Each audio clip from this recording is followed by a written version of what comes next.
कुंभमेळ्याच्या 4 वेगवेगळ्या प्रकारांची सविस्तर माहिती घेऊया। सर्वात आधी कुंभमेळा म्हणजे काय ते पाहू। तर कुंभचा अर्थ होतो कलश। प्रत्येक 3 वर्षांनी उज्जैन सोडून हरिद्वार, प्रयागराज व नाशिक मध्ये कुंभमेळ्याचे आयोजन केले जाते। या पवित्र स्थानांवरील नद्यांमध्ये डुबकी मारून पापांपासून मुक्ती मिळते आणि मोक्ष प्राप्त होतो अशी भाविकांची श्रद्धा आहे। आता पाहू अर्ध कुंभमेळा म्हणजे काय।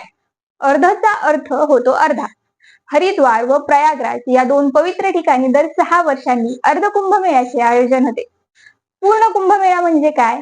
प्रत्येक 12 वर्षांनी पूर्ण कुंभमेळ्याचे आयोजन केले जाते। उदाहरणार्थ उज्जैन मध्ये कुंभमेळ्याचे आयोजन होत आहे, त्याच्या 3 वर्षांनंतर हरिद्वार, त्यानंतर पुन्हा 3 वर्षांनंतर प्रयागराज आणि पुन्हा पुढील 3 वर्षांनंतर नाशिक येथे कुंभमेळ्याचे आयोजन केले जाते। हे चक्र पूर्ण झाल्यास याला पूर्ण कुंभ असे म्हणतात। याच पद्धतीने जेव्हा हरिद्वार, नाशिक आणि प्रयागराज मध्ये 12 वर्षांनंतर कुंभमेळ्याचे आयोजन केले जाईल तेव्हा त्याला पूर्ण कुंभ असे म्हटले जाईल। हिंदू पंचांगानुसार देवतांचे 12 दिवस म्हणजे माणसांची 12 वर्षे असतात असे मानले जाते। त्यामुळे पूर्ण कुंभमेळ्याचे आयोजन देखील प्रत्येक 12 वर्षांनी होते।